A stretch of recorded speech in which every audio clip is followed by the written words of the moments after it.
अभी महाराष्ट्र में कोरोना के पेशेंट में बहुत बढ़ोतरी हो रही है और इसी दौरान जो मेन रेमडेसिविर इंजेक्शन जो कोरोना के ऊपर काम करता है, ये इसका शॉर्टेज बहुत आ रहा है। सब जगह न्यूज़ में भी ये आ रहा था कि कोरोना के पेशेंट को ये रेमडेसिविर इंजेक्शन की शॉर्टेज है।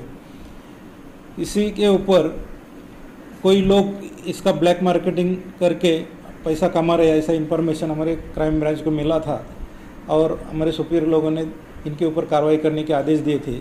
उसी मुताबिक हमने हमारे खंडनी विरोधी पथक को इन्फॉर्मेशन मिली थी कि तीनाद नाका थाने यहाँ 2 इसम ऐसा ही 5 से 10,000 रुपये पर इंजेक्शन के हिसाब से ये रेमडेसिविर का इंजेक्शन बेच रहे हैं ब्लैक मार्केट में। तो हमने वहाँ ट्रैप लगाया और 2 आरोपी को हमने ताबे में लिया है। उनके पास एक के पास से 16 और एक के पास से 5 इंजेक्शन हमने बरामद किया है। ये इंजेक्शन कहाँ से लाए और किसको बेच रहे थे, क्या करने वाले थे, ये सब अभी तहकीकात चालू है। सर, ये सरकारी दवाखाने से इंजेक्शन आया ऐसी भी जानकारी मिल रही है, कौन से हॉस्पिटल से निकला है और क्या उसमें स्टाफ भी पकड़े गए हैं?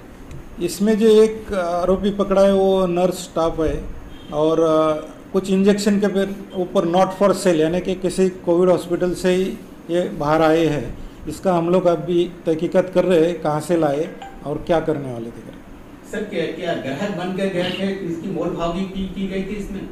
या हमने इसमें ये ट्रैप लगाया था और एक इंजेक्शन एक आदमी ने 5,000 को बोला था और दूसरे आदमी ने 10,000 को बोला था। हमने दोनों को डील की थी और एक बोगस ग्राहक बेच के हमने इनको पकड़ा है। सर, जो पकड़े गए उनका नाम? एक में पकड़े दो जो पकड़े हैं वो एक जो है पब्लिक है, दूसरा जो है वो एक नर्सिंग होम में काम करता है, नर्स स्टाफ करके काम करता है। अभी इंजेक्शन उन्होंने कहाँ से लाया, कौन कौन इन्वॉल्व है, इसकी जांच चालू है। अभी गुना दाखिल करके हम लोग आगे की कार्रवाई करेंगे। सर, इसमें और भी डॉक्टर में कोई या इसमें और भी लोग शामिल हो सकते हैं और ये हम लोग जल्दी उनको पकड़ेंगे।